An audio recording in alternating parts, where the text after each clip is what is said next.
and welcome back to Why This Film, the podcast where we reach back into your childhood, pick out a movie, give it a rewatch, and have a chat about it. I'm Emily Slade, and welcome back. You watched it so many times before, and now you're gonna watch it again.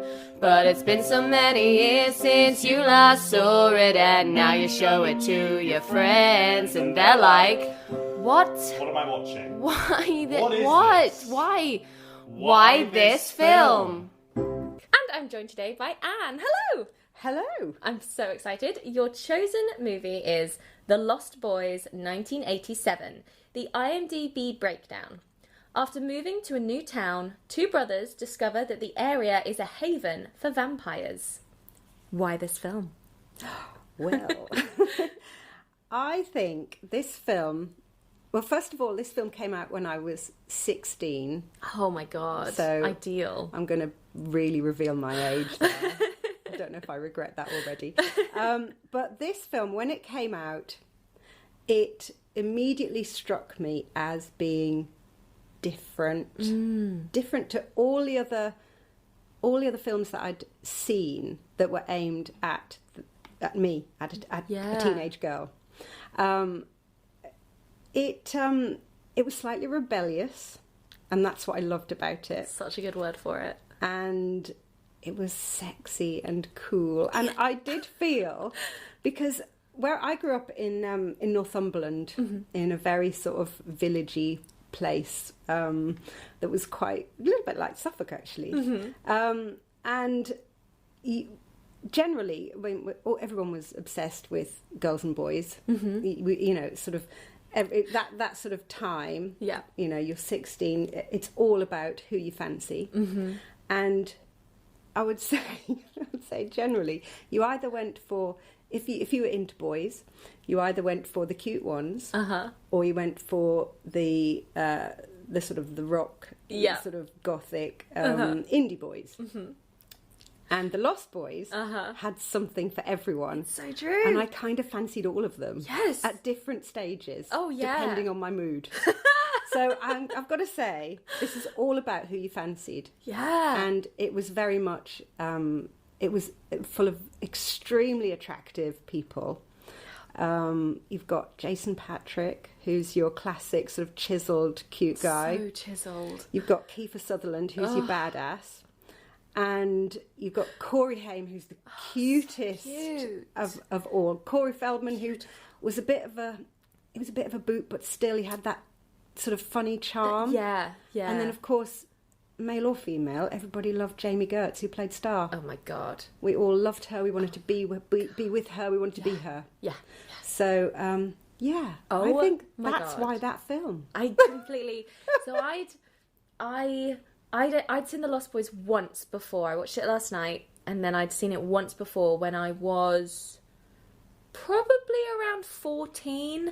And I think I watched it because I was a big Buffy the Vampire Slayer fan, and so I was going through and I was trying to watch all of the sort of vampire movies. Right. And I didn't get it. The first time I watched it, I found it oddly structured and difficult to follow because, as you say, it was completely different to anything else you've watched before. And if you're not prepared for that and you're just watching it because you're trying to tick a box, and so I was just like, yeah, I've seen it, but like I don't remember anything about it really other than Star. She's so gorgeous. She's absolutely gorgeous. And I loved her outfit. The clothes, I was just going to say. God. The Broderie glaze, sort of little vest, sort of blousey thing. With that the gypsy skirt hanging on her hips. Glittery and clinging to those little hips. I know. Oh, God. I know. Just like, yeah. And then I watched it last night and I was like, fuck me. Like, I think one of my first notes is this movie is sweaty and noisy and hot and beautiful and grimy, and it is so. If I had been 16 and all I'd been offered was like The Goonies and Pretty in Pink, and then this came out, oh boy, would I have immediately bought myself a leather jacket and a motorcycle? Like, you didn't know which way to turn. I mean, with it had. We used to go down to my friend's house. When she had it on video, we used to go down to my friend's house at lunchtime and watch it in her house. She had a pirate video of it. God. Amazing. And then just get back to school whenever. It was so hot.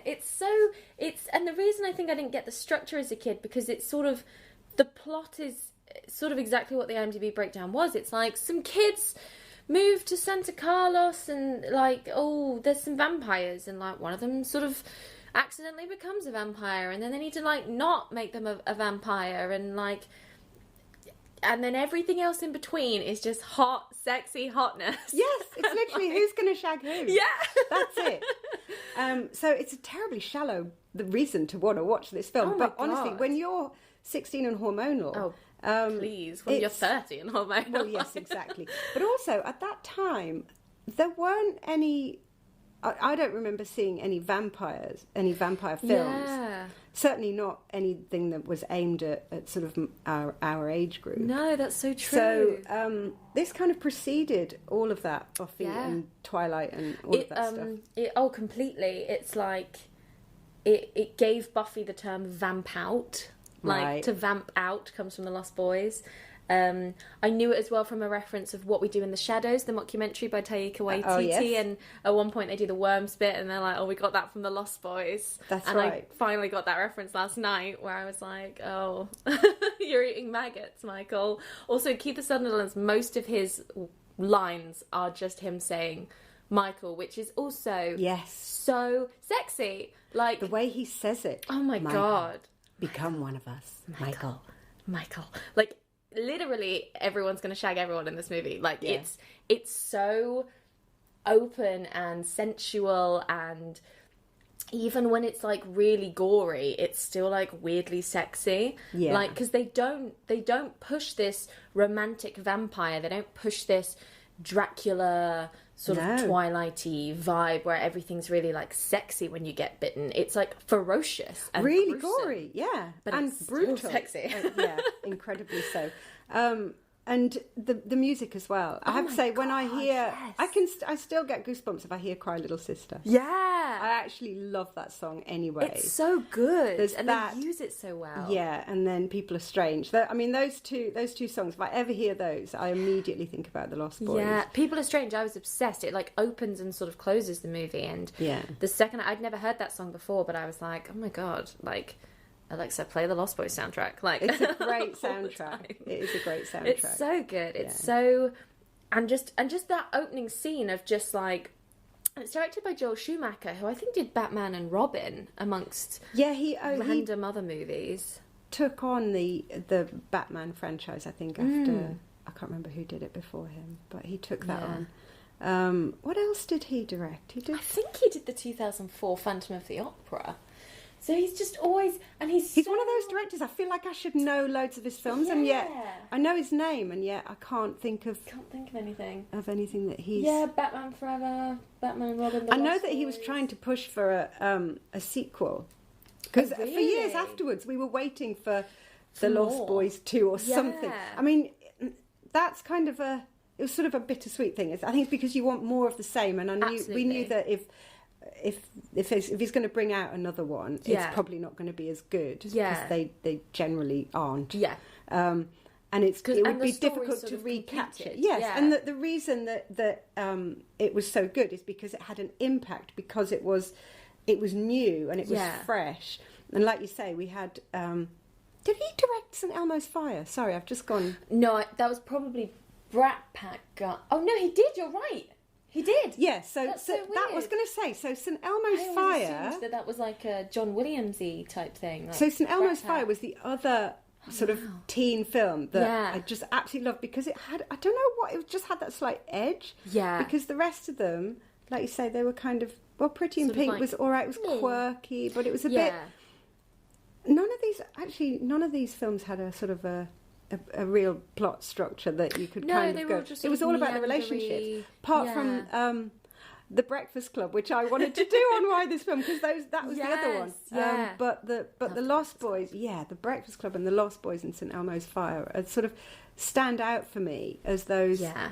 There's just something different about them. Definitely, it felt different. It felt like no movie I'd ever seen before, and like I was reading the history of it. And obviously, like, with the term The Lost Boys, it was meant to be this idea of, like, what if Peter Pan came back and, like, still hung out with everyone? And the mum was meant to be called Wendy. And it's still got those themes, those Peter Pan-ish themes, because... Definitely. I want to say isn't he the, like, granddad from Gilmore Girls, plays the video store owner? Max. Yeah. Yeah. What's his name? Ed something.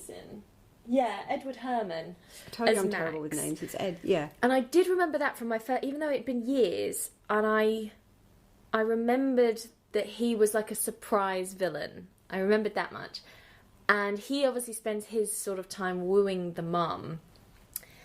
And they tell you very early on that he's the head vampire. Yeah. And then they try and sort of trick you into thinking that he's not. And then, of course, he is. And he was brilliant. He's just got such a good look. Yeah, he has. And, like, I love all the unspoken stuff. It's like, oh, my boys need a mother. And it's like, your boys, so did you, like... Do you, like, find these kids and turn them into vampires? Or have you been here for centuries? Like, we don't know. And it doesn't matter that we don't know, because all that matters is Michael's turning into a vampire, and we need to stop that because, oh my God, Corey Haim. Oh, God, I'd never come across him before. Had you not? No. I was completely in love with him. Gorgeous, charming, funny. And funny. So funny. Beautiful He boy. does that, and the line as well, my favourite line out of the whole film is when he says, "She's one of them, Michael, and don't say that makes her a bad person." That doesn't make her a bad person. It's so good how he delivers that, because he's so quick, and he's so he's sharp, so and he's charming. I loved whatever. You're a goddamn shit-sucking vampire. You just wait till Mom finds out. It's so good. He's so gorgeous, and like I love that. I love that there's this really strong brotherly sibling relationship throughout. Much, yeah. And it's not at all. It keeps subverting, I remember being disappointed that Star doesn't play that big a role in it. She's very sort of passive. Yeah, me too. Which is even a at the bit time, frustrating. Even at the time, and I've got to say, when I was looking, when I watched it again recently, it did sort of. It kind of stuck out to me that that obviously now there is such a you talk about the Bechdel test, is that what it's called? Yeah. And of course then it didn't pass in any way, not at all. Not in any way. And not passing the Bechdel test doesn't make your movie bad. No, it doesn't. But there was such a lack of see, they've got some two brilliant actresses. Yeah, Jamie Gertz and Diane West. Yeah, who's like absolutely perfect for that role. But the one thing that has always annoyed me about the film is how taken in she is with Max. I wish they hadn't made her character so very taken in with Max. It's really interesting. I on the one hand, I really loved that the sort of damsel in distress was the mum, just from the sake of like, if anything, Star isn't passive in that she invites Michael into the tribe. Like, either by accident, knowingly, or on purpose. It felt very like people just following the script. Like, oh, she's gonna get on his motorbike even though Keith Sutherland is her boyfriend or whatever. Yeah, and she's calling the shots. She's got this real maternal role with Laddie, the little boy that's going to be turned into a vampire, and like, that's fine. And then it's the mum that becomes the damsel in distress, which is nice to see that it wasn't the sort of like hot 16-year-old woman. It was the like hot however old mum that becomes the sort of focal point of the drama at the end and has to make the choices. I think they sort of justify it for me for a movie that's only an hour and a half, that's jam-packed. Yeah, it is short, isn't it? Yeah, which is good, because I think it could easily have gone on way too long. She divorced her husband, and unfortunately that meant that they've had to move back in with her father in Santa Carla. And so she's like, no one's asked me to dinner for ages, so I'm going to go. And, he is tall and he's sweet and he's charming. So I do get it. And it's useful for the plot for her to fall for him so quickly. But I know what you mean, especially if somebody's dog chased me down a pathway like his does her. I would never see that person again. No. I would be like, what the actual hell are you thinking? So true. But and the fact that I know she's got this thing with the boys are sort of, she doesn't believe them because she thinks that their motives are just purely because they don't want their mum to be going out with this guy. But that just still does get on my nerves. That I go, can you not just make her even a little bit suspicious? Yeah.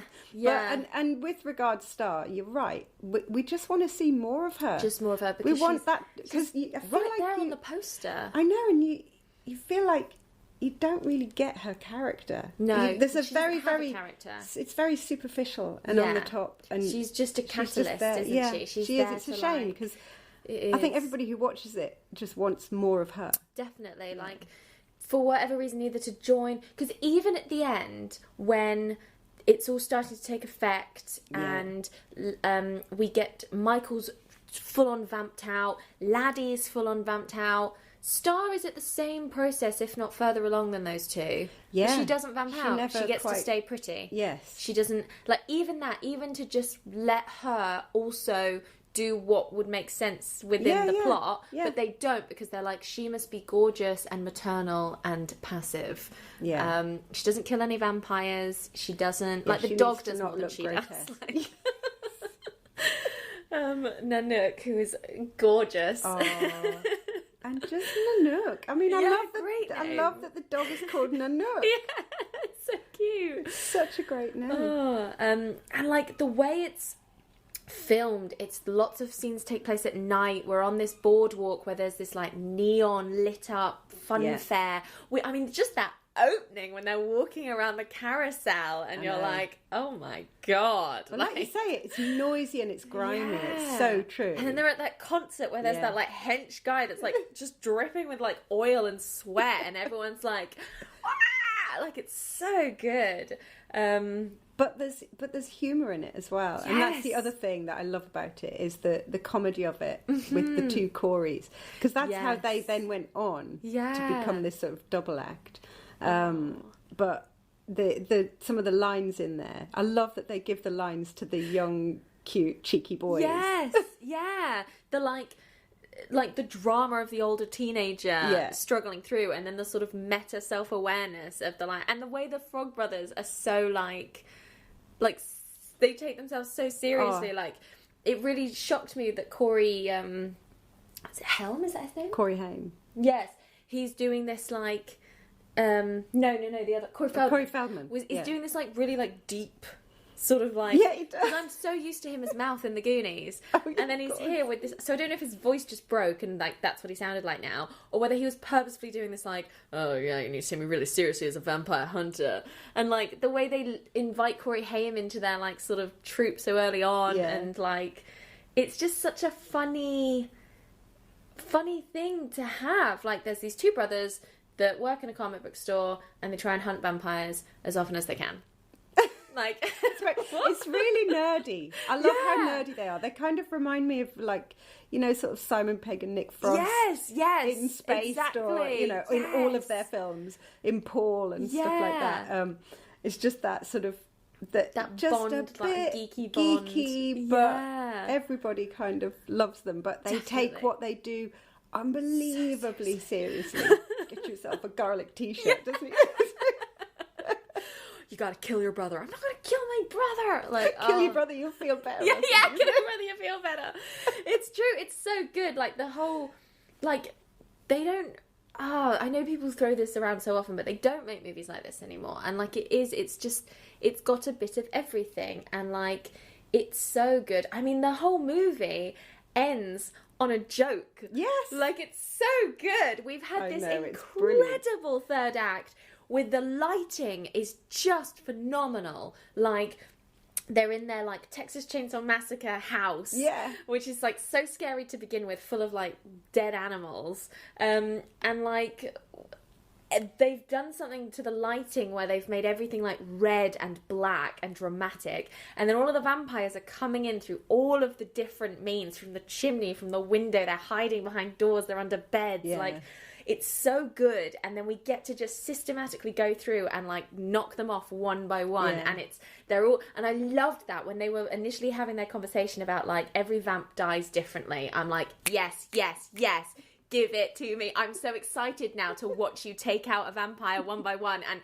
how you're going to do it. It's like Gremlins. It's like when they take out all the gremlins and they do it in different ways. It's like, this one's going to be death by stereo. This one's going to be in the bath of holy water. Like, and like horrific, like melting faces, skeletons, like, so good. I mean, yes, I love it. It does kind of get, they literally do that sort of thing about, let's do that and do it more. Yeah. Just keep blowing it up and blowing it up and blowing it up. Full on promise of the premise. I know, the bath death is quite horrific. It's so scary. It's really scary. It's so good. It's so good. And like what I loved as well is that the Frog Brothers, for all of their sort of like pompousness and like sincerity and like willingness to do this and the bravery of it, as soon as they're confronted with like a vaguely holy water splashed vampire, they're on the floor hugging each other, screaming. Like I had to keep turning it down because people would just scream, which is so valid, because if I was having to push a vampire in the bath of holy water and then watch it melt down to a skeleton, I would be screaming. I'd be like, oh thank God I've killed him, oh my God, this is horrendous, it's so scary, oh God.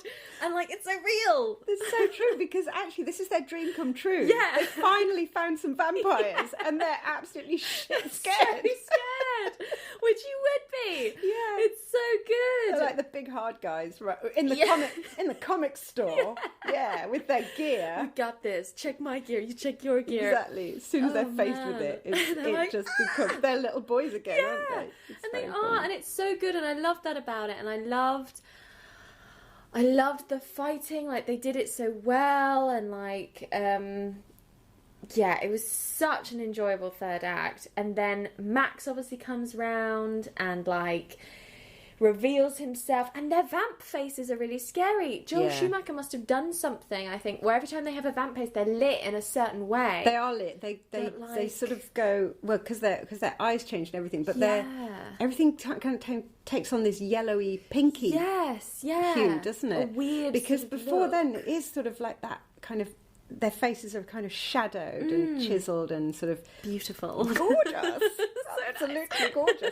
And then they're sort of greyed out, but this sort of yellow, it's like almost sepia, isn't it? Yeah, it is. It's funny, and they're all still really hot as vampires, obviously. Jason Patric is a gorgeous vampire. Oh my God. Yeah, oh my really God.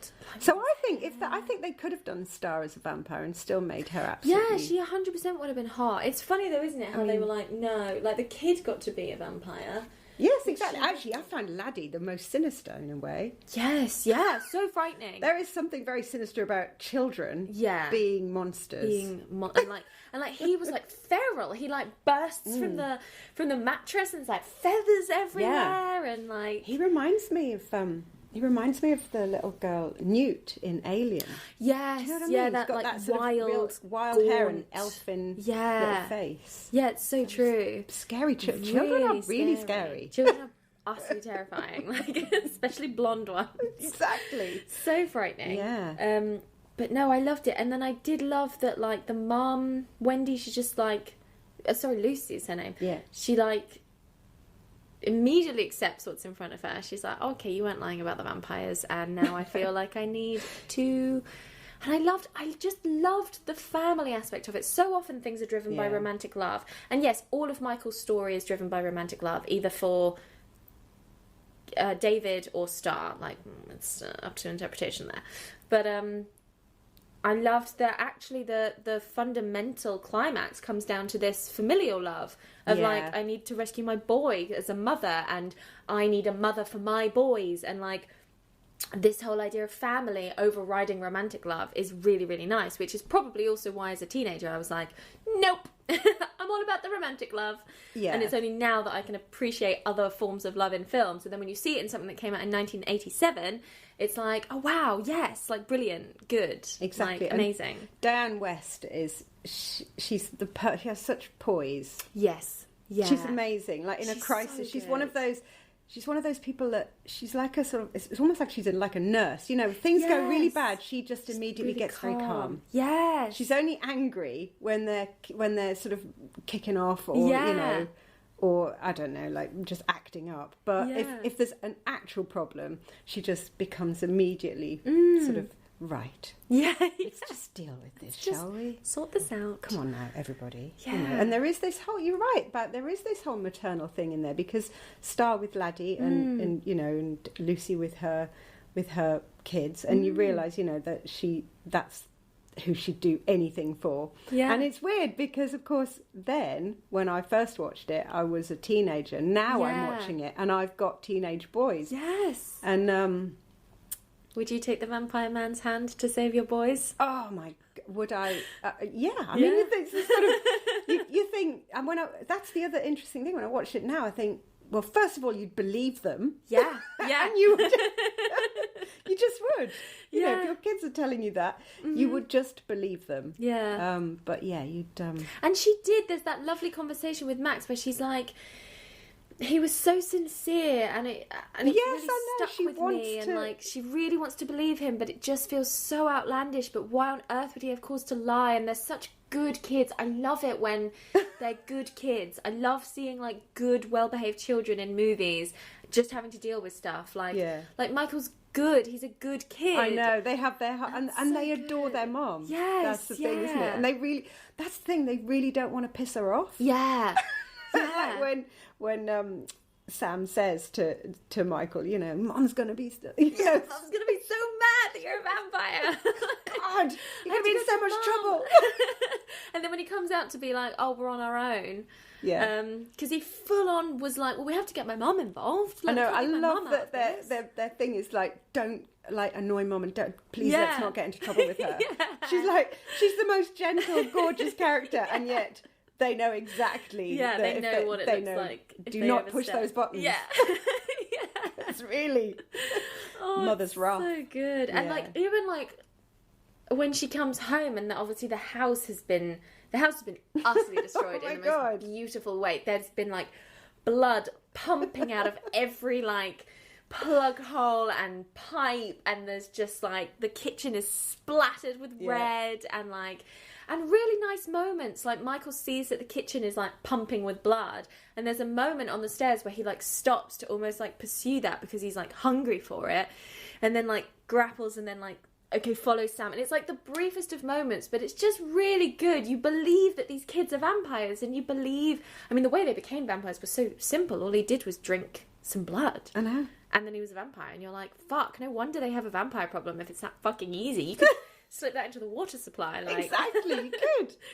I don't know why Max hadn't thought of this. Yeah, and the idea that like he wears sunglasses during the day now, so it just makes him look even sexier and cooler, but it's because he's like, a little bit frightened of the light, and the passage of time as well. You get this idea that he's been hanging out with these vampires for so long, but we've only seen them interact like once.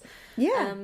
It's crazy. Mean, there is this, when I first watched it, I do remember it going quite quickly, and you don't have a chance to sort of think, well, you don't have a chance to think about the time frame. Yeah. And then, of course, like the plot, it doesn't really matter. Yeah. None of it really matters. It's all in this sort of dream state anyway. And it's all about, the relationships and the characters anyway, so...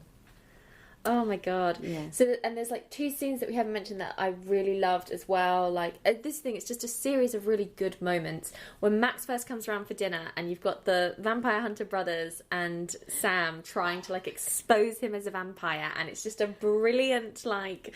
That is so good, and, with like, the garlic. And like they're trying to like showcase his reflection, not in the mirror. They're trying to like put garlic on his pasta. They're trying to like put holy water on him and all of these things.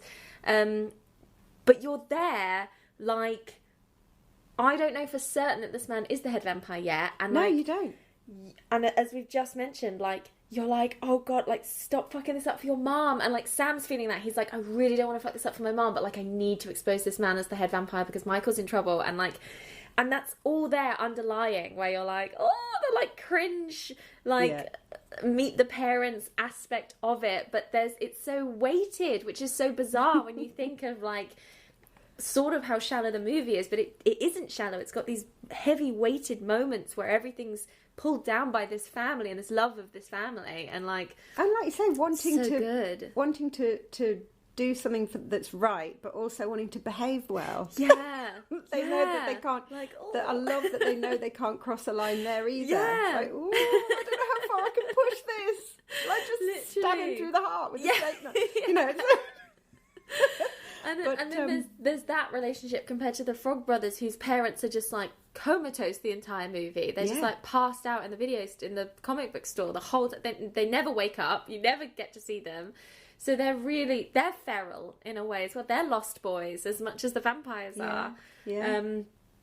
And then there's the scene where Michael comes to meet them, and they're all up in this tree, and they're watching this bonfire and Walk This Way is playing, and it's so good. Yeah. And they're watching all of these like sweaty, big, tough men, because that's what's cool as well. They could easily do this thing where they're pursuing like young, pretty women, but they're not. They're like these macho men around a bonfire having beers, and all the vampires are up in a tree, and they're all like indie rocker like vibes. And the tree is lit so beautifully. It's like lit from the bottom, and it's like orange. And it's when we first get to see their vampire faces, and they're having fun with it. Like, they turn around, and the Bill and Ted one is like... Oh, yeah, Alex Winter. Alex Winter. What a mullet. Oh, my God. He pulls it off. Like, he does. Every look, he has, like, 3 lines in this whole movie. Yeah, he does, yeah. But every time he's on screen, it's magnetic. And every time... Because they always do this thing. There's so many moments in this movie where they're, like... kicked out of somewhere or told to move on or whatever, and it's Kiefer Sutherland going, "Come on, boys," and then all one by one they get to walk past the camera and like give a little look, give a little look, and his looks are always so good. They're always just like, yeah, well, we'll come and fucking eat you later. So, and like, I'm like, yes, please do come. Like, you can rip my head off, like, I will allow that. Like, please come and like stand on my face. Like, I love you so much. Like, so good, so sexy. And then like when he becomes a vampire and Michael's there and he's like, "Hi, Michael," and like they love it. They're having so much fun. They're like, "Isn't this great?" I think the whole thing about bringing Michael into the fold is that's a really sort of wonderful sort of piece of cinematography, isn't it? It's yes. the whole sort of that whole bit of sort of the storyline and how it's shot and everything, and it is about seduction. Yes, totally about seduction. Yeah. And Michael trying to resist but not, and wanting and feeling curious. I think I had a note that was like, this movie is peer pressure the movie. Oh, it is peer pressure the movie. That's exactly right. But peer pressure, but with sort of. Oh, but I could be like, I could have sex with her if I do this.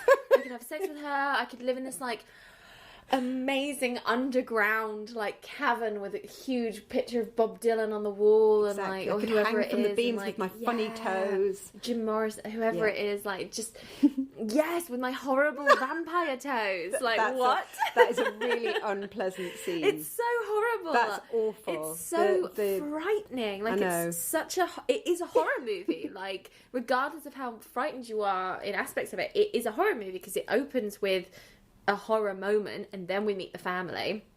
And for all of his sexiness, when they're in that, they've come into the cavern and they're looking around for the coffins, and the way the torches are and it's so tense because you're like, oh my God, shut up, because if they're there, you'll wake them up. And then they see them hanging from the ceiling, and it's really unnerving to see all of these teenage boys hanging, and then you're suddenly aware of the threat that they pose and how dangerous they are. And these are just kids, these are like 13, 14-year-olds with big sticks being so loud, and you're like, shut up, shut up, shut up, shut up, shut up, shut up, shut up, kill them, but quietly. And they stab one, and it works, but like they kickstart this terrible thing in motion where the blood just like pours from the ceiling onto them, like into their mouths, and it's like glittery. It's so good. It is horrific, and like you say that. I mean, and you know, with a horror film or something like this, there's got to be tension, there's got to be jeopardy, but sometimes there's just too much jeopardy to bear as a watcher. Honestly, it is, because then they're like, we're gonna get, and you believe them, and then like just as they've started barricading the house, they're ready for the third act climax, and they're all ready. And then there's a moment where there's some really lovely moments where the vampires sort of descend on the house in a very horror movie way, where they have it's like the noises and lights of the motorcycles, and it's utterly terrifying, and the windows are going, and like you can imagine that happening in real life with just like youths. And if you live in a sort of rundown shacky place and somebody drives a motorcycle with the beam on outside, it's going to be really threatening. It is a threat. But then, the whole thing they're feels never there. Yeah, and so it's like really ghostly. And then they do brilliant moments where they're constantly using the camera as the point of view of the vampires flying. And so it's like coming towards the house, and then Nanook's got himself caught on the gate, and they have to go and help him, and like it's so tense. because everyone's standing at the door and they're like, they're coming! Michael! Sam! They're coming! And it keeps cutting to the air and you can see them getting closer and they're... But you never see the vampires flying in the air, which I think is such a testament to it, because it would be, like, silly if you saw and that also and lose it. Exactly, because the effects, that they wouldn't be able to pull that off. But you do get the sense of the speed. Yes. The speed of it. Yeah. You know, and the bits, the scene in the fog where they fall from the... It's iconic when they're hanging onto the bridge. To the bridge. That has quite an effect when you see that for the first time. Scary. Yeah. It's so good. Like, it's so clever at having that sort of like, oh look, we're like stupid teenage boys doing stupid teenage boy things, and like, yeah, we could die if we did this, but like, we're not going to because we're vampires, and like, and you're there with Michael. You're like, what's going on? Why? Because at the moment you don't really know. If you've never knew anything about the Lost Boys, at this moment when they're hanging onto the bridge, you don't really know that they're vampires or not. No, and you it's don't. so clever how, like, he's been given the rice and he thought it was maggots, then he was given the noodles and he thought it was worms. So then when he's given the bottle and Star goes, it's blood, he's like, oh, shut up, like, I'm not going to fall for that again. Yeah. Which is why he then drinks it. And it's so clever. It's so clever as to why they give a reason for things to happen, and that's right. how they thought about tease that. the audience into it, and then they fall into the fog, and you think, you're like, what is going on? It's so visceral, like the shaking of the train, like you're right there with it. It's such a close movie, like it's so cleverly shot. I know, everything. There's a lot of any minute now you're going to die. Yeah. There's a lot of very, very close shaves. Yeah. And I think, you know, as tension goes, they've got it. Yeah. I mean, there's a bit where you think Sam's going to die. Like when he gets... And it's horrible. The vampire, like, grabs him by the face and, like, pulls him up. And you're like, let go of his beautiful face. Lovely little face. God. So scary. And then you've just got this granddad character just, like, in the background, just, like, being weird. And you don't know where he goes at night. And you don't know what he does. And he doesn't use his car. And he's putting stakes in the ground at one point with the pointy bit up, which is a really nice bit of foreshadowing. Because you just assume that, like... No one knows about this underground movement. It's so great. It's so brilliant. All along. I know. Right at the end, he comes in with his van and he impales the head vampire and he makes his way to the fridge and everyone's like, oh, thank God that's over. Are you okay, Granddad? And it's just like, the one thing I never got used to about living here is all the goddamn vampires. Cut to credits! And you're like, what? I know. It's a beautiful moment. It's so good. It's a beautiful moment. And I moment. read that they were then meant to go back to like a cave and have a regrouping of like the leftover thank God they vampires. didn't. And thank God they didn't, because really? like That would have it would have been like the Godzilla egg. It's like no one needed that. Like you're not going to get a Godzilla 2. Shut up. Like it's fine. Like it's so good that it just ends on that high of just like, wow, okay, like everybody knows. Everybody's kind of chill. Everybody just learns to live with it. And, like, it's really impacted your family in, like, a big way. Like, and then when you know that, and you go back, and you look at the way he looks at Michael, and look at the way that he looks at Sam, and where he goes off to, and what he takes with him, and all of these things, you just think, like, he knew the whole time, and, like, he just let it happen. Character. And it's brilliant. He's it's great. They so are good. actually great characters. Yeah, all and that's of the them. thing about those 80s movies, like Breakfast Club, like The Goonies. Yeah. You really get who these people are, which is why it's such a shame that we don't really know who Star is. She's just like some girl. She's just she's like you say, she's a catalyst. She's there to be the love interest. And it would have been so much more interesting to just give her a couple lines to explain who she balance is. Balance it out a little bit, you know? Because I guess there are those sort of faceless background vampires who we never really learn anything much about. Like I couldn't even tell you what their names are. No, they're like the ones at the back of the band, aren't they? Yeah, literally. You're just like, the guys at the back just sort of moving around, playing a few instruments. You know, the ones we don't really know their names, and they're all right. But they're just there to make Kiefer Sutherland look like the coolest one in the gang. And he is. He's so cool. Yeah. He just drips with coolness. Like he does. He's got such a great look. He does. With his bleached, spiky hair. God. I know. It's such a great image. Him with in his leathers, with that lovely, fantastic coat, and on his motorbike and just sort of staring into the camera. It's just a great look. It's so sexy. I know, it is. But like I said, I mean, there really was something for everyone. Yeah. You know, if you, depending on what you're, you know, which area you want, who you fancied. Like they're like the Spice Girls. They cover the bases. Like exactly. Yeah, you know, certainly for a girl growing up in Northumberland. Yeah, I can completely get that. So, like, when you return to it, does it hold up? Obviously, like, the character of Star's a bit disappointing, but like... Yeah, that's what I think when I watched it again, there was a bit of disappointment. Because I think it's a missed opportunity. Yeah. Because I think it's a great film with a great premise. And, of course...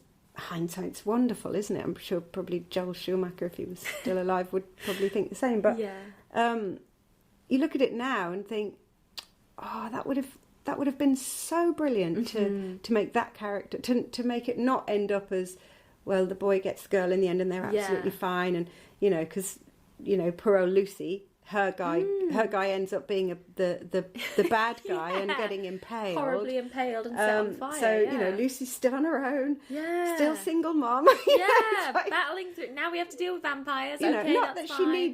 not that she needs a guy, but then... And it's funny in terms of screenwriting as well. You'd think, does Star, following the sort of narratives that usually happen, the fact that it's Star's fault that Michael got turned into a vampire... in a way, does that not warrant her to be punished for that? Well, you would have thought, but she's so pretty. They just go, oh, you're all right. Like, looks a bit sad. That thing you did. Yeah. Oh, you know that thing you did turn me into a vampire. Like, you literally, like, her motivations are so unclear, and, like, you don't know who she is or where she's come from. We never see, like, a wanted poster for her. No. Because that's what's nice as well. You get this real sense of, like... You know, you come and you see the big sign as you drive in, and then on the back of it says "Murder Capital of the World," and you're like, "What?" Yeah. I know, with all the missing people. Yeah, all the missing people. And I mean, yeah, I think on a rewatch, I felt incredibly nostalgic. Yeah, for that time. Yeah, I just remember it. I remember sitting in my friend's living room with drinking all of her orange juice and tea. And eating peanut butter on toast. Oh, amazing. And watching this film when we should have been at school. Yeah. and just all of us going, like, drooling for the whole thing and quoting it afterwards and all of that stuff. And I just had massive nostalgia for that. And then the critical sort of part of me that, you know, the critical, I suppose, the feminist in me was just... That's a missed opportunity with both Lucy and Star. And the fact that there's only... two. Yeah, there's only two women. They never talk, and they're both motivated by men. But apart from that, great that they gave them the roles, isn't it? Like, yeah, and... you know, because Diane West also is. I mean, she's a fantastic actress. Yeah. Like I said, she was. I remember her. She was in Footloose, wasn't she? The mum in Footloose. Oh, was she? Yeah, the original one. Pretty sure it was her. I've never seen Footloose. Oh, that's another one. It's another one. You've got to watch Footloose. But love a bit. But yeah, she's amazing in that. Yeah. And again, she's just got that lovely gentleness. She really reminded me of very both cool. Like Rosemary's Baby and like the mum in The Exorcist. Like, she really worked as like this woman in horror. Yes. And like a really nice, memorable character. She's like that. Oh, thank God we've got you there. Yeah. Mum. Thank God. Yeah. Like, and that's so cool because for a movie about the Lost Boys, it so easily could not have had any familial ties. But it's like the central emotional crux, and she's a strong character. She's you know, she is a really strong character. I suppose in the end, I mean, she's a divorcee and she went there to be on her own with her boys, so maybe it did turn out for the best with her. I mean, Max was never right for her anyway. He was too slimy. So weird, isn't he? It's he was so. That was the other thing. I kind of and probably more so with the rewatch, because I just thought, you know, because I'm nearer her age than I am the others, but I thought you wouldn't fall for him, in real life, And I you wondered wouldn't as find well, him attractive. Is there a sort of vampirific glamour maybe happening? Because that's what I put down to when Michael first sees Star at the concert. his behaviour is so inappropriate. Like, he literally spots her across the crowd and then full on just stares at her. Oh, yeah, it's and like then laser. Stalks her. Yes. And, like, she has a really brilliant piece of acting where she's doing that thing where she's noticed that someone's looking at her and she's, like, purposefully looking away. I'm just going to dance like this with my hips. Yeah. Because you're watching me and I can see it. And then she, like, walks away and then she, like... And then he, like... full on stalks her, and Sam calls him out. He's like, why are you stalking this woman? Yeah. And it's weird, and I had to put it down to the fact that she had some like vampirific spell over him. Maybe because it's like, Michael, that's not how we introduce ourselves to the young ladies. Like, that's not appropriate behaviour, Michael. Like, it's as not. Chiseled as you are, sir, like, exactly. It's not on. I know. But yeah, maybe, I mean, that actually would explain it with Max, because, I mean, to all intents and purposes, he looks like, you know, no offence to geography teachers, but he looks like my old geography teacher. He does. He looks like my old geography teacher. I'm sorry, but you're not like... And he's got weird neckerchiefs. And you know what I didn't like? I didn't like the fact that they kept trying to go on these dates, but he would be kissing her on the lips so quickly. Yes. And I'd be like, dude, like... Wait, we haven't had dinner yet. Like, hold your horses. Like, exactly. She's not that desperate. Like, come on. No, exactly. That. I think that was the thing that annoyed me right from the start. Like, even first time round. But I wasn't. I think, of course, first time round, the effect of the film, I wasn't focused on them. Yeah, at all. So I kind of just let that go. Very much a B plot. Yeah, I was just like, they're the old people. Yeah, the old people storyline. I don't want to look at the old people's storyline. Whereas now I'm looking at the old people's storyline going, I don't know, she just wouldn't. She's better than that. She wouldn't be that keen. No, she wouldn't be that He'd desperate. have to work a lot harder. Yeah, and as I say, like, his It was a bit kind of... very full on, very quickly. He was a bit entitled. Yeah, very much with that relationship, and like it works in terms of like who he is in the long run. Yeah, and then but it's her reaction to it that you're a bit like, come on, hon, like she'd be like, hang on a minute.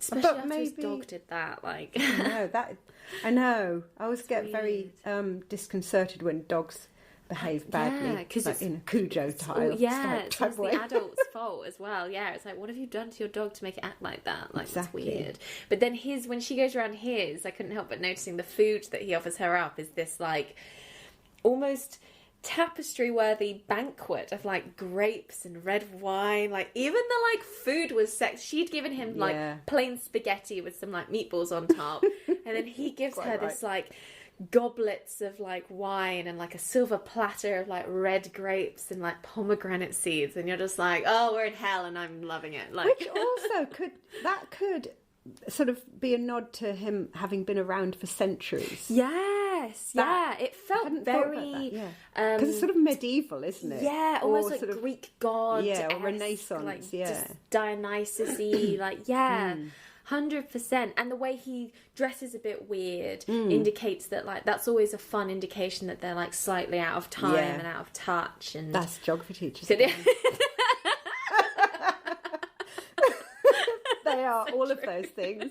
Sorry, any geography teachers that listen. Please feel free to write in if you're a perturbed geography teacher that would like to. If you're a cool geography teacher that wears great clothes and doesn't get it slightly wrong sometimes. Oh man, he's looking at you. It's so true. But it's the bath scene was really intense. Like, that was another one that was really like tense. Yeah, where you're like, is Michael gonna eat his brother? Like, let's find out. And believe it could happen. But that song, yes, I love it. It's so good. And like the way he's like washing his hair, and like I thought I misheard when Michael was like, go and take your bath, Sam. I was like, oh, a weird thing to say to somebody. But then, like, he's a kid, so he's got to go take his bath. But he's doing it willingly and with joy, and it's a joy for us to watch. I know, that's what's so awful, is because he's so vulnerable. He's in the bath. With the way that the dog never leaves his side. I know. So it's heartbreaking, isn't it? How their relationship, him and the dog, Sam and Anouk's relationship is just so gorgeous. And the whole time you're thinking, whatever happens in this film, do not dog needs let to be okay. anything happen to and that you think dog. it's happened. You think when he comes out of the bath and Michael's got all of the blood on his hand and Sam's like, what did you do to my dog? And as an audience member, I was like, oh, I know. If you've killed that dog, you have to die. Yeah. Like you have to die. Like, and that's going to be a real bummer for this movie because I'm on Sam's side and I really want him to triumph in getting you better. And he's trying to get you better. But if you've killed his fucking dog, then like all bets are off. Yeah. And there's a moment where you don't see Nanook and you're like, oh my God, oh my God, oh my God. And then it's like, Nanook bit me. I didn't touch your dog. And then Nanook appears and you're like, oh, thank God. Okay, carry on. God, and like Sam does thank the God same. the dog just bit him. And drew blood. And then immediately Sam's like, well, what did you do to Nanook to make her bite you? And you're like, great question, Sam. Like, love it when characters are like level-headed and react in a way that you would react, like very real. And that's it feels exactly very modern. Right. Yeah. To be, but then, you know, actually I think it's a very thing that happened in the 80s. Like characters would react in that way. Well, funnily enough, Sam is probably the one character that has not really changed over time. Like that, he could stand up today. That character could stand up today. Yes, because so he true. has quite sort of liberal ideas. Yeah, and it's a very liberal, and he's very like self-confident. But like, you know, his respect for his mum. Yes. His so calling out Michael on his behaviour with this girl, and you know that he's very mature, but also he's one of those characters that he would stand up for the rights of the individual. And I think that he's a brilliant character. he could stand up today, that character, definitely. He could work in a modern movie, and whereas I love the rest of them are when they're like, oh, your clothes are shit, essentially is what they're saying, and he's like every time he walked in that comic book shop I was like, love your outfit. Big fan, love your outfit. And then, like, they make a comment on his outfit, and he's like, I like my outfit. And you're like, yes! Self-assured! Yes! I know, it's wonderful, isn't it? Especially for a kid that age, Yeah, and then you compare it to, like, Michael's, like, self-grappling, like, self-absorption, like, journey of becoming a vampire. And then his just, like, self-confident, self-assured, hot little brother, and you're just like, yes, I love you. I know, he's a great one, actually. Yeah. I think out of all of them, he has always kind of been my favourite character in this. Yeah, and he's almost like the main character. Like he certainly holds it together, him, considering how far back on the poster he is. Yeah, that's true. Actually, it's weird because it's like the main. It's like the three. Yeah, it's like Jason Patric and Star and Kiefer Sutherland. Yeah. And then all the others are just sort of like pushed to the back. In fact, Star is sort of just slightly out, but just so that you can see her in a nice clothing. Yeah. It's made me long for the gypsy skirt again. The gypsy skirt came back when I was a teenager, and I was so thankful for that fact. So I had like great. A million. They are great, but they're out of fashion again. So I'd just bring them back anyway. I wouldn't care. Yeah. No, it is. It's such a lovely look. Yeah, it is. Like and the big hair and the earrings, and then like Michael gets an earring, and like it's so hot. It's so hot. And Sam calls him out on it. It's like, your stupid earring. And I'm like, hey, we don't come from the earring. Look at it. It's like this dangly, like, star pendant thing. Like, oh, very nice. Very nice. I know, it's interesting, actually, because I'm trying to think, what's the tattoo count? Because now, of course, they'd all be covered in tattoos. That's a point of difference, obviously, you know, being in the 80s. Yeah. For a start, Star would be covered in tattoos if it was today. For sure. She would have a star tattoo. Yeah, she would. I can't think if she has any. Not that are anything to do with the like. They wouldn't want to blemish her skin. No. They wouldn't want to blemish her like sort of perfect skin. Exactly. Oh, she's so beautiful. She is. She is. Amazing. I think that's all of my notes. Yeah, I think. It's actually been really lovely revisiting this film. Yeah. And I'm probably gonna now go home and watch it again, because, like I said, I was supposed to. I watched it recently, but I didn't watch it in the last few days. Yeah. And I really fancy doing that now. It's such a vibe. I think it would work really well playing on a big screen at the like on mute in a nightclub somewhere, because it's so beautifully shot. That's and the lighting's so good and it's so sexy. Like, it's a brilliant film to have on in the background. It's a brilliant film to sit and watch properly. Like, it's just such a vibe. Like, and I think I'm gonna like watch it more now that I've like been reintroduced to it, and like got to have that thirst for real. Yeah, I think it is one of those films that I will just go to from time to time, just if I want something it's easy. Comforting. Yeah, it's easy. It's a nice, easy watch, which is, considering its subject matter, it shouldn't be, but it is, because it's so well directed and well structured, and just like bits and pieces strung together, just following these people on their journey. Like, it's not trying to say anything huge or like do anything. It's just a nice, fun movie, and like that's exactly. So rare. And they did something different with vampires that hadn't been done at that time. Yeah, and it kick-started a whole trend of like hot, sexy vampires. Because I mean, I don't know for sure, and I definitely can't speak for like foreign cinema, but I imagine in the West, especially America and England, you think we probably had. I don't think we'd even had Gary Oldman's Dracula yet. So vampires were literally just like Christopher Lee. But there was Did you ever see Interview with the Vampire with Tom Cruise? I think that was the 90s. I think it might have been, yeah. I think it was like I did 95. go and see that. 94 was Interview with the Vampire, and that was sexy. So the Anne Rice books existed, so we did have sexy bisexual vampires, but only in literature. They'd never crossed into film at that point, I don't think. And like you say, it was Dracula, because there was a difference, wasn't there? There was those that focused on Dracula. I love that Gary Oldman film. Absolutely love that. Good. Oh, it's so great. He's phenomenal. So dramatic. Yeah. Love it. But the idea of just a vampire, that whole concept of vampires as a genre, I kind of loved the Tom Cruise one. Oh my god, I've been meaning to. I haven't watched go that back for years. And what I love about it is like the Lost Boys really kickstarts. Up until that point, it feels like and I could be wrong, but it feels like vampires had been very solitary things. There was only ever one vampire in a movie, and like lots of people, but like only ever one vampire. Whereas this is like he's like 5 vampires chilling out together, like just homies. Like, I love the idea of big friends. When you think about the concept of that, how his mind worked, going right. Well, we're gonna sort of cross Peter Pan with Dracula. Yeah, yeah. It's so clever. Yeah, it's so great. good. What happened to the Lost Boys? Well, they grew up to be vampires. Yeah. They ended up killing people in a town. Gruesomely, like when he's biting into that man's head, like it's so horrific. Really, they're not gonna. They're not. But they haven't. But they haven't been taught. So they haven't. They've never had boundaries. This is what happens when kids don't have boundaries. You know. This is why we need a mother figure.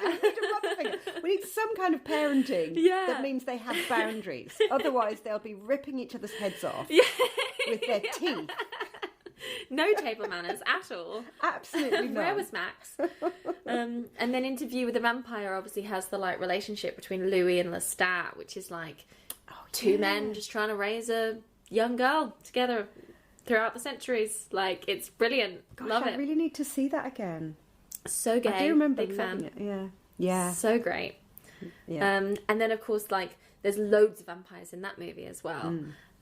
Whereas you look back at the Christopher Lee ones, there might be some female vampires, but like they never really count because they're always just like the star of their movies. I know. But, I wonder if they'd make a remake of The Lost Boys. Oh, they couldn't. It's so intrinsically 80s. Yeah. It is very 80s. Like the whole vibe of it. You can't have mobile phones. You can't have the internet. You've got to have the leather jackets and the big 80s hair and the soundtrack and the like.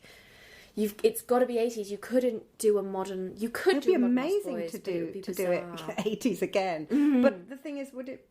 But this time, would it resonate? Yeah, balance it out with some excellent female characters. Yeah. You know. And like, is it better that it's the Lost Boys, that they are all? Because the line in Peter Pan where she's like, "Why are there no lost girls?" and he goes, "Girls are far too clever to fall out of their prams," and it's lovely and it's sweet and it's a little bit sexist and a little bit patronising. But then, you know, if I ever met Peter Pan, I don't think I'd like him. No.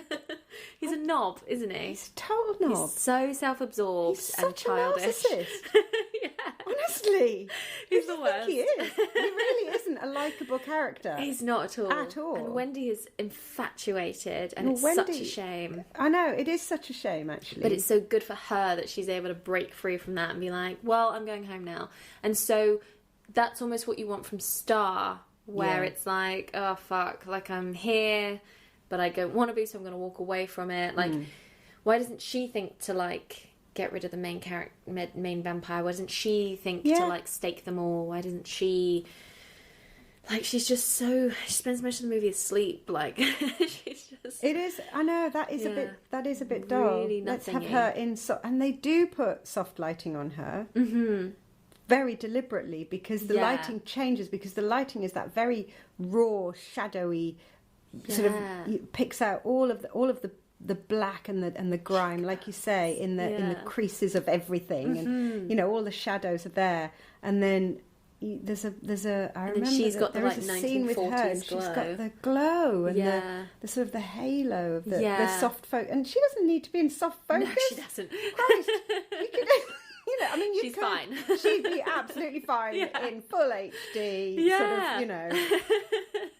It doesn't make sense, does it? No, and it's like, weird. That's the only thing that, looking back, it's a shame. But this is how films were made. Yeah, this absolutely. This is what and we like, have. And would it be a different vibe if 50% of the Lost Boys were women? Like, if they were girls? I actually thought it would be better if the Frog Brothers were a brother and a sister. That would be cool. I always thought that. Yeah, I like thought a it would sort be of much Hansel and better. Gretel vampire hunters and she was type more thing. In a sort of a, you know, maybe like in a Stranger Things, like an 11 type character who's just a little bit sort of, a little bit haywire to cover the base of the, like, the Ali Sheedy in the Breakfast Club. You need we've got the princess and we now need the basket case. We don't have, and we've got the mum, but we don't have the basket case covered. Just like and total badass. Like fearless, and fierce. Sigourney Weaver and Alien type vibes. That'd be cool. Which only happened because they just happened to cast Sigourney Weaver. Like, they wrote Ripley as a man, but then they cast a woman. And for years I'd been saying, like, just do that. If it's so difficult for you to get female writers in the room and write female characters that are not shit, if that's so much like hard work, just write male characters and let a woman play them, and then she'll be like, I'm going to take out this line where you refer to my period because it's irrelevant. Yes. Kind of thing. But no, like, get women writers in the room. Absolutely. And better female characters. But yeah, beyond the female characters, like, this is a hot, sexy, sweaty movie, and I love it. So thank you so much. Oh, you're for welcome. bringing it. Well, thanks for making me rewatch it. I loved it. It's a joy. Thank you so much for coming on. Do you have anything that you want to plug? Anything that you're doing? Where can we find you? Oh, where can you find... Well, I have nothing to plug at the moment, but watch this space. If you go to @TheTerrifiedWriter on Instagram, I always post stuff on there. Nice. I'm at Anne Hirst on Twitter, but I post on there less. Mm-hmm. Most of it's Instagram. Yeah, Instagram's much nicer. Yeah. Brilliant. Well, thank you so much for coming on. Oh, thanks for having me. And we'll see you next time on Why This Film. Bye!